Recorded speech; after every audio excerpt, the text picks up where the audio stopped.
Breaking news, breaking news, breaking news. 50 Cent and T.I. is back at it. 50 Cent jumped out there. He let him know that he's putting out a documentary surviving T.I. and Tiny.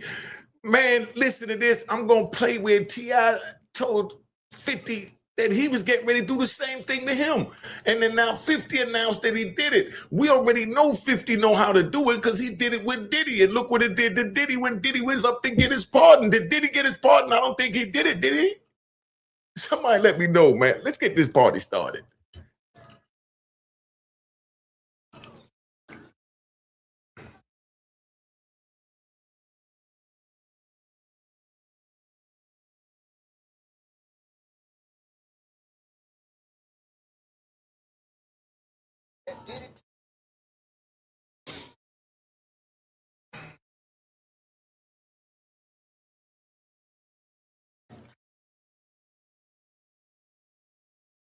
All right, you know what it is. Unique Mecca Audio, man. Yo, 50 Cent announced that he's getting ready to do a Survivor Tiny and T.I. joint, right? And like I said, I don't pick sides. I'm just reporting from a gangster point of view. Now, the way I'm looking at it is 50 laid back and he got calculating. He got quiet. He went in a lab and he put it all together. Now he's supposed to be getting like 20, 30 women that made allegations against T.I. where some was even settled, but it don't matter if he's innocent or guilty once these women get to go up here and start airing out crazy extra behaviors. And do you think that T.I. could beat out, you know, the testimony at the Diddy trial where they talk about he's rubbing bop on his nipples? What do you think they're gonna say about T.I.? Put it in the comments. Yo, check it out, right? They're already trying to hold me back with my joint too gangster form. So what I'm gonna let you know is I need y'all to hit that like button, all right? And put a comment in there, give me an emoji, give me something. Let's keep it moving. But I'm gonna play where T.I. made his statement and made his call. Rambled your whole brain. You ain't no innocent bro with a record. You really think you are? I used to respect you, so I held back and never took this. Talking out the back of your And yo, you know Ja Rule right now, like, what? How I get in this? Why you throw my name out there? Dog. Ja Rule, you want to pull that Band-Aid back off of that? I mean, that was a vicious, that was a vicious mauling that you took. I mean, 50 mauled you, right? Let me give you all the story because I like to ride. When I first heard the Wankster joint, I was in Lombard, California in it was 2003, 2002. 2002, I was in the hole at Lombard, California with Richard Pina from Louisiana. Big round of applause to Richard Pina. That's my man. All right, relax. Yo, could y'all relax? All right, big shout out to NO2. All right, big shout out to whole New Orleans. Yo, but check it out. Richard Pina was a fly dude, man. Me and Rich up in the joint. Rich was up there for like 2 years because he had a big move that he made on the Latin Kings in there from New York, tried to bring him a move. And you know what I mean? It was some underhanded things that went on where everybody wasn't down with it. But bottom line is they were still Latin Kings. So, you know, Rich being the gangster he is, he put together a team from New Orleans and they went and rolled on the Kings early in the morning. If you want me to tell y'all that story again, let me know. I'll, you know, give it to you again. But that's how that went, right? But me and Richard Peter, we in the shoe. So while we're in the hole, we hear the In the Club joint, I think, came out, and the Magic Stick was all out at the time. And then I heard the Wankster joint, and I didn't know what he was talking about. None of us knew what he was talking about. He said Wankster. Because, you know, we all the way in Long Park, we in the hole, and we hear it for the first time on the radio in the cell. And they talking about a Wankster, and then they called my son and asked him, yo, what's a Wankster? And he said, oh, Ja Rule. I said, why is Ja Rule a Wankster? He said, no, that's the name 50 gave him. I said, oh, man. You know, so now that's how I first heard about that. And after that, Your career ain't never been the same. You did joints with J-Lo that was fire. You had the raspy voice, man. You was on top, and 50 tore you down like a maggot. I'm just keeping it 100 so you understand what it is. You know what I mean? That's what I witnessed with my eyes, you know, how that battle went. But you did stand up to fight. Can't take that from you, you know, because a man's supposed to stand there. As long as you fight, you won. You know what I mean? You got mauled, but you won because you had the heart to stand up and fight against him. All right? But he mauled you, right? So then now, here comes T.I. and them getting in the way of a lion. Once T.I., and I'm not taking sides, y'all make it sound away, but I'm just speaking from the street point of view because I understand exactly what 50 told T.I., and I know T.I. knew what 50 told him when he put up the Crime Stoppers joint. Let's just stop the games. Right there, you know where he's at. You know somebody put up your Crime Stopper video when you say, let's go hang out tonight. You know what I mean? You know what they telling you. That's not even a thought. Let's just get that out of our head and let's keep 100 because this ain't no picking no sides. I'm just telling you. 50 told him everything he needed to tell him from a street point of view there without saying a word because 50 make his joints with memes. I mean, I'm just keeping it 100. That's the way it is. You know? And then now he done threw the joint out there and then you went on another platform and mentioned it again. And 50's like, what the hell is wrong with this dude? So he drops another meme of you in the courtroom that I looked at on, big shout out to Seti Nash. I looked at the joint on Seti Nash where he broke down the paperwork and you didn't snitch in that case. I don't know what happened with any other case, you know, because I don't look into all that, but I watched that because Seti Nash had the paperwork and broke it down and you didn't snitch in that case. You took the stand. You know, and by right on street law, you wasn't even supposed to do that. You definitely wasn't supposed to do that. You know what I mean? So you don't say nothing, but I understand because it was your man that passed. You understand what I'm saying? So that's your call as a man to go in there, but you didn't go in there, like you said, tell on nobody, get nobody locked up. And, you know, no, you wasn't supposed to go in there, but that's your man. So you could do what you want to do as a man and you stand on that. And that's what that is, you know, as far as what I saw with that. But right there, you got people that don't look at it that way, that look at it like you snitched just because you went in, you this, you that, and they try and tear you down on YouTube just for that. I love your music. I hang with nothing but dudes from the South when I'm in the penitentiary. And, you know, I had a bunch of your songs on my MP3 that I paid $1.50 for, and I thought you was gangster. I love the way you move. You know, I don't know enough about your cases. It do look suspect the time you got, right? Let me speak on that. I'm going to speak on that. The time you got for the machine guns and all that, that everybody's saying that they can't believe that you got that little bit of time. I could see that happening with the federal government. You know, I could see that happening because they got a win-win because they got a big king of the South to do a Crime Stoppers video at a time when the Stop Snitching movement was at the top. And then now you got the king that's at the top to say the opposite of Stop Snitching. T.I. know the effect it had on you know, on the community for that generation. And I know he do, because like I said, you listen to what people say. When T.I. went to explaining about that, he tried to say, oh, I was telling the civilians to tell. Dog, you wasn't thinking of none of that. You was telling your fans to tell. That's who's listening, your fans. And you had a lot of street dudes that was still in the street and they hearing you telling them to call Crime Stoppers. And then you got a lot of suburban dudes that's listening to your joints too. That's civilians, that's not in the street. And they also heard your Crime Stoppers. You know what I mean? But how do the ones on the street differentiate from that when they remove the elders like me, Lou Sims, Big Travis, you know, out of Miami, Jed out of Miami, you know, C-Dog out of California, you know, Farris out of Harlem. I mean, how do you differentiate when, you know, you remove the heartbeat of the street code in the streets? They needed to, because we needed to get locked up.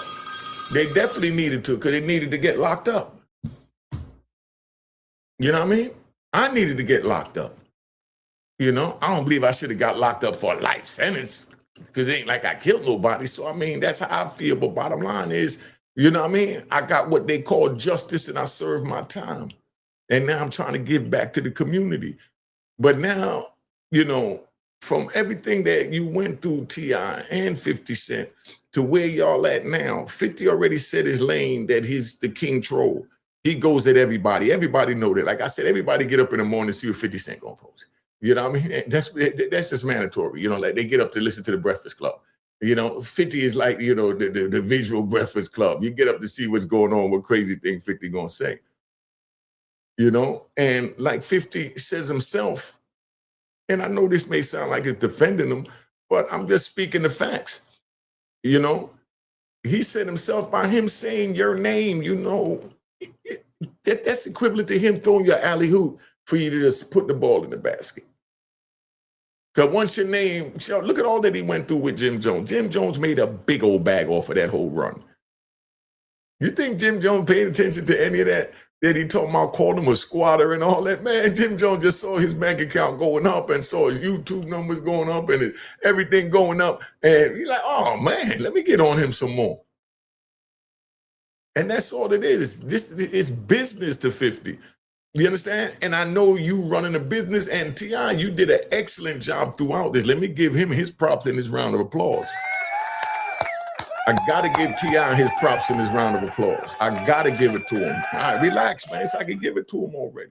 Now, the reason why I say got to give it to him, because he's been a straight gentleman throughout the whole thing. All he did was ask for verses.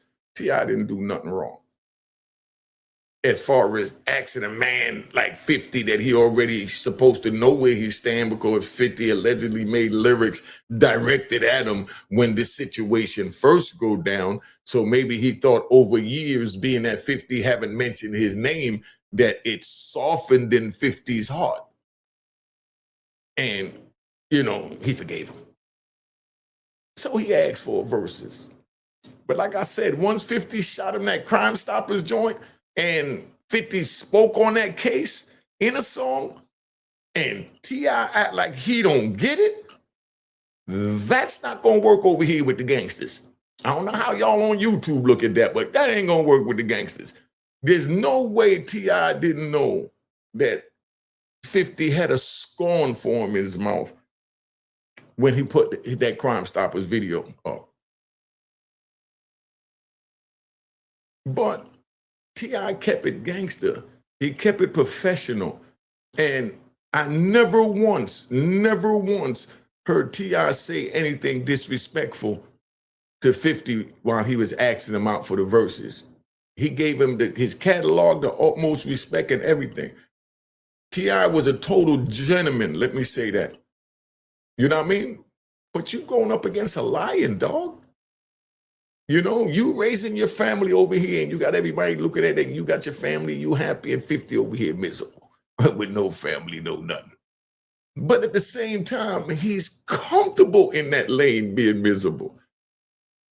And you're comfortable in your lane being a family man.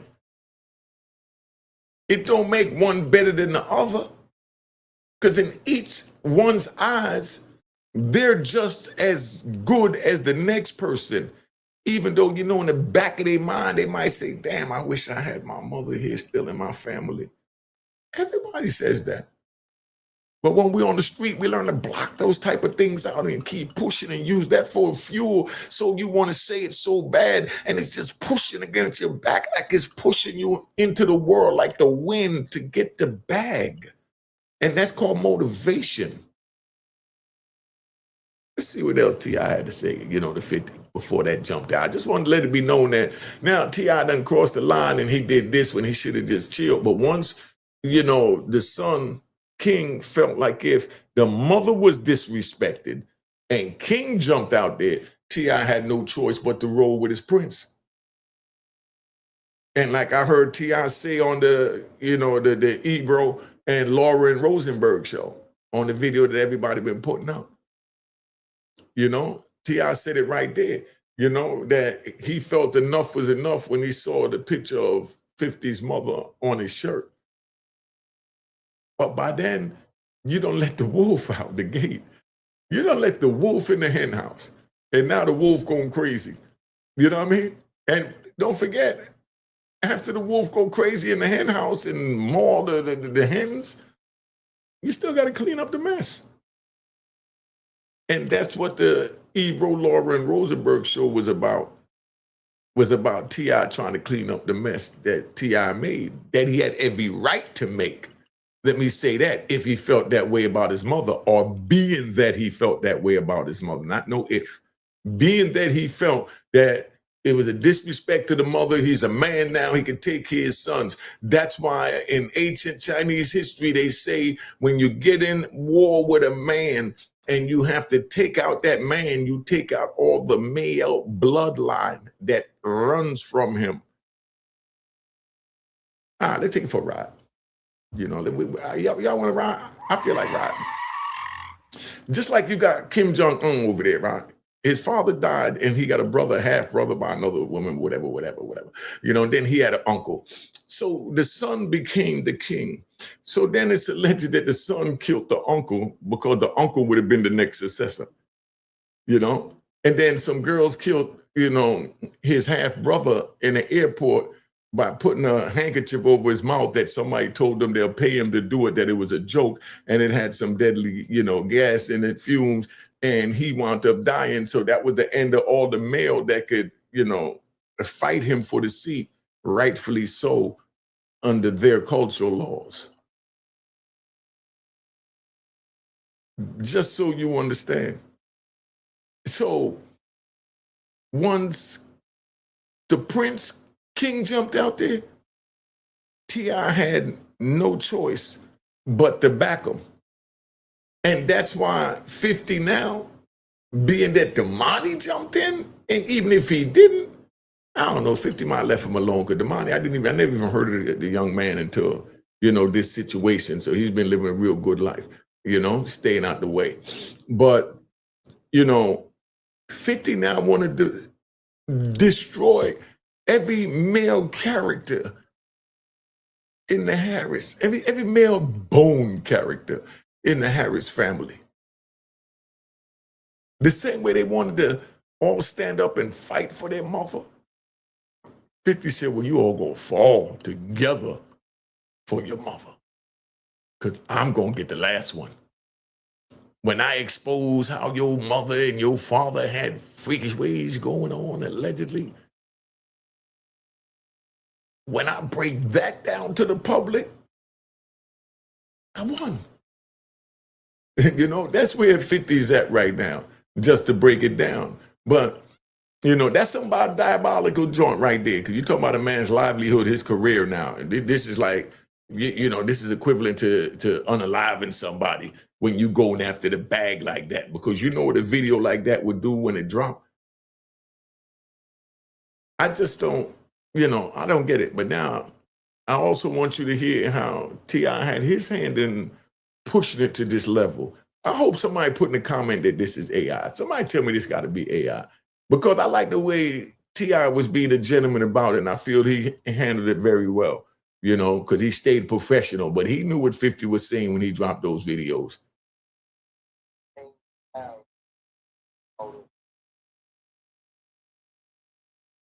Acting like a dog in the land.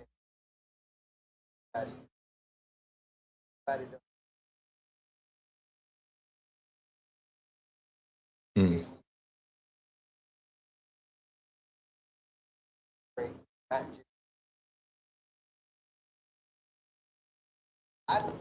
See, what I don't think that T.I. understand, that I want y'all to understand over here at Unique Mecca Audio, T.I. is still looking at it like entertainment. He's still going at it like entertainment, you know, by him calling 50 out and all that. He don't understand that 50's going for the jugular vein right now.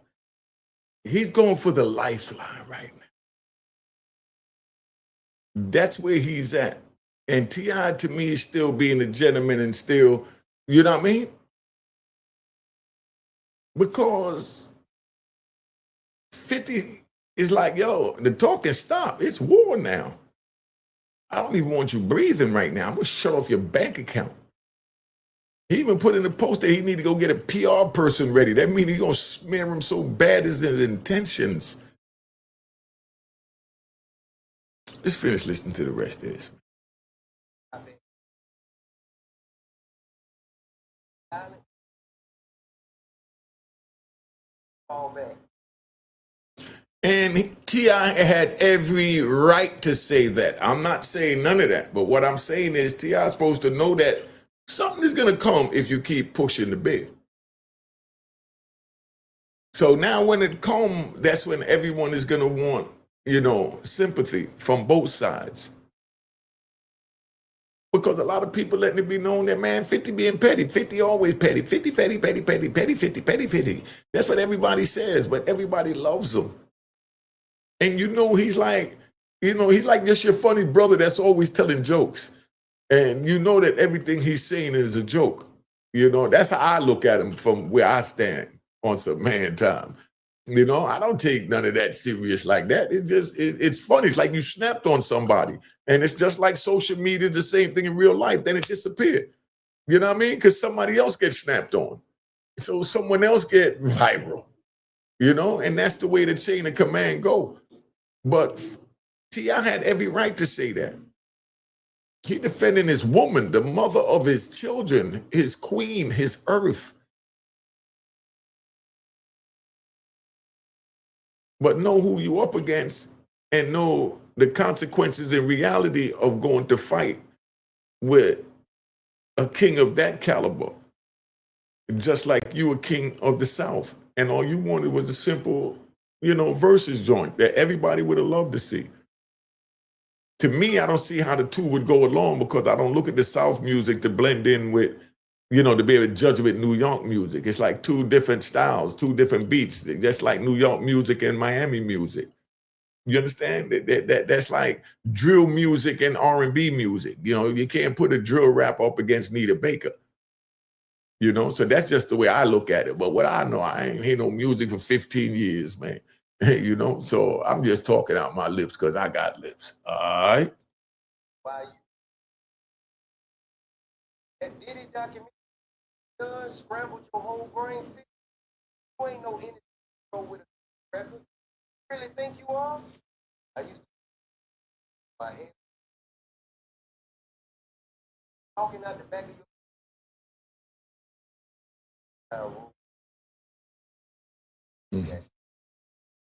Somebody get in touch with Ja Rule. Let me know what Ja Rule got to say about this, man. Please, somebody let me know what's going on with this. But we've been on here long enough. Subscribe to my daughter YouTube channel at Juanita Mecca Audio. Subscribe to Real Boss TTTV for your banging mixtape and, grooving music. And Unique Mecca Audio Prison Story and Mecca Audio TV. We're going to jump them back up. Let's get this party out of here. All right, what we doing? We riding.